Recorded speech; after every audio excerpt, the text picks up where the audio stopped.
যি নিউজ বাজিছে তাৰ 10%ও সঁচা নহয় আৰু মই ইমান দিনে একো মাত মাতিব পৰা নাই কাৰণ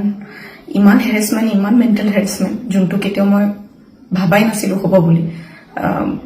সেইখিনি মই পাৰ কৰিব লগা হৈছে মেণ্টেলি প্ৰস্তুত নাছিলো কোনো ধৰণৰ কথা ক'বলৈ বা কিবা ষ্টেটমেণ্ট দিবলৈ সেইটো কাৰণে 7 দিন মই যেনে কটালো কিন্তু এতিয়া জোখতকৈ বহুত বেছি অপপ্ৰচাৰ চলিছে বহুত ধৰণে মোক সাঙুৰ খুৱাইছে বিভিন্ন ক্ষেত্ৰত ন্যায়ালয়ে মোক দুখী কৰা আগতে নিউজ মিডিয়াই মোক দুখী কৰি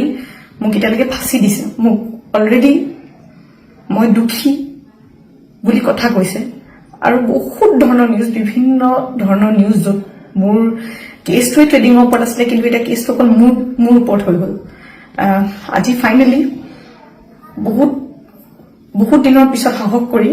মই সাৰেণ্ডাৰ কৰিব ওলাইছো মই ফুল কোঅপাৰেট কৰিম পুলিচৰ লগত ইমান দিনে কৰিব পৰা নাছিলো মই পলাই ক'তো থকা নাই মই লুকাই আছিলো অকণমান